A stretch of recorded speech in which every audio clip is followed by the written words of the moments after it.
આજે આપણે શ્રીમદ ભગવદ્ ગીતાના અધ્યાય 4 જ્ઞાનકર્મ સંન્યાસ યોગનો 20મો શ્લોક જોઈશું.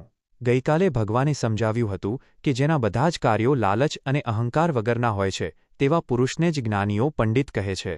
આજે ભગવાન તેવા નિત્યતૃપ્ત અને આત્મનિર્ભર મહાપુરુષની આંતરિક ચેતનાનું વધુ ગૂઢ રહસ્ય પ્રગટ કરે છે. નમસ્કાર મિત્રો, ડિજિટલ કી શ્રેણીમાં આપનું સ્વાગત છે.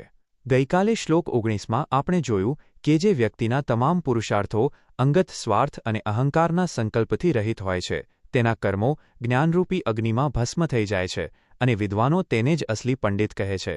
આજે આપણે જોઈશું અધ્યાય 4 શ્લોક 20, જેમાં ભગવાન શ્રીકૃષ્ણ એક જ્ઞાની પુરુષની આંતરિક મુક્તિનું મોટું સમીકરણ આપે છે.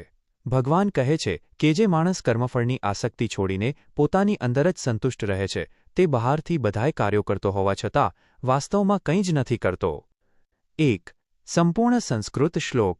ત્યક્ત્વા કર્મફલાસંગમ નિત્યતૃપ્તો નિરાશ્રયઃ કર્મણ્યભિપ્રવૃત્તોડપી નૈવ કિંચિત કરોતિ સહ 20. 2. સરળ ગુજરાતી અર્થ.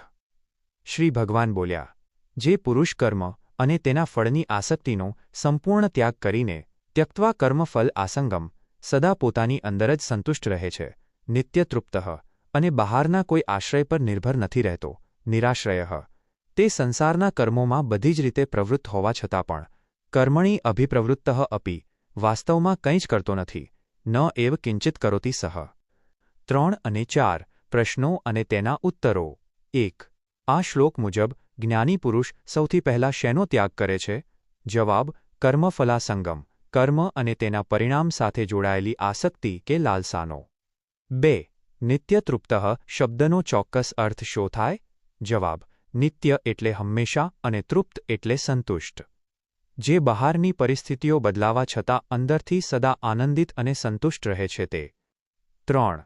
નિરાશ્રય એટલે શું? તે કોઈ વડીલ કે સમાજનો આશ્રય નથી લેતો? જવાબ: ના, વ્યાવહારિક આશ્રયની વાત નથી. આધ્યાત્મિક રીતે નિરાશ્રય એટલે કે જે પોતાના સુખ, શાંતિ કે અસ્તિત્વ માટે ભૌતિક વસ્તુઓ, લોકોની વાહવાહી કે સંસારના નાશવંત સાધનો પર આશ્રિત ડિપેન્ડ નથી. 4. કર્મમાં પ્રવૃત્ત હોવા છતાં ભગવાન તેને અકર્તા, કંઈ ન કરનારો કેમ કહે છે? જવાબ: નૈવ કિંચિત કરોતિ સહ, કારણ કે તેના મનમાં હું જ આ કામ કરું છું એવો અહંકાર નથી હોતો, તે માત્ર એક સાધન કે નિમિત્ત બનીને કર્મ કરે છે. 5.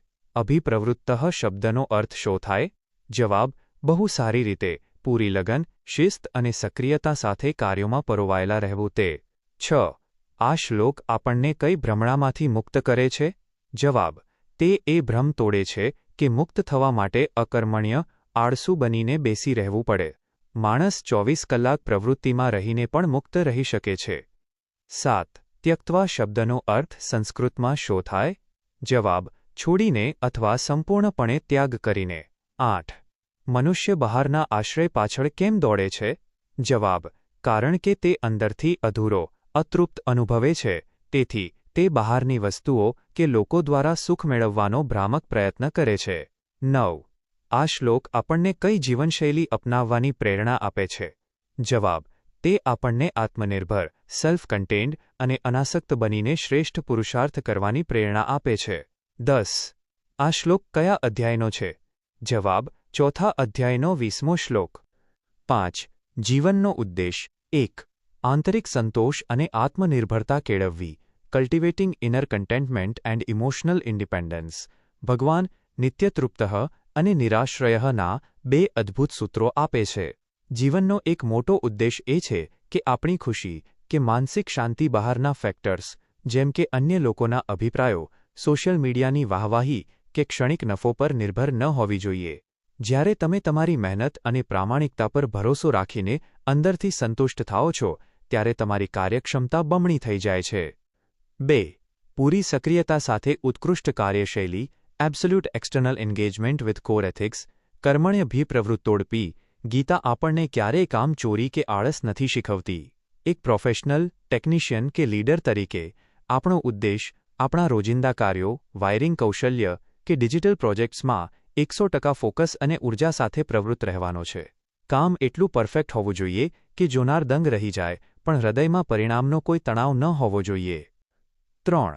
અહંકારમુક્ત સાધન બનવું becoming an ego-less instrument of the divine flow. જ્યારે કોઈ શ્રેષ્ઠ ઓટોમેશન સિસ્ટમ કે સર્કિટ આપોઆપ ચાલે છે ત્યારે તેમાં કોઈ ઘર્ષણ ફ્રિક્શન નથી હોતું. બરાબર તેમજ જ્યારે આપણે આપણી બુદ્ધિ અને કળાને ઈશ્વરની અને સમાજની સેવા માનીને અહંકારમુક્ત થઈને બજાવીએ છીએ ત્યારે કર્મોનો બોજ આપણી ચેતના પર નથી પડતો. આ આંતરિક હળવાશ મેળવવી એ જ મનુષ્ય જીવનનો સર્વોચ્ચ ઉદ્દેશ છે. આ જ સાચી ડિજિટલ કી છે. નિષ્કર્ષ ટૂંકમાં 1. જે મનુષ્ય કર્મ અને તેના ફળની આસક્તિનો ત્યાગ કરીને સદા આત્મિક સંતોષમાં રહે છે તે જ સાચો જ્ઞાની છે. 2.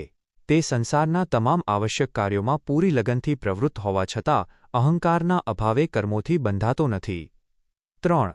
બહારના નાશવંત આશ્રયો પાછળ દોડવા કરતાં અંદર રહેલી ચેતના સાથે જોડાઈને શાંતિપૂર્વક ફરજ બજાવવી એ જ શ્રેષ્ઠ માર્ગ છે. આવતીકાલના શ્લોકની પૂર્વભૂમિકા.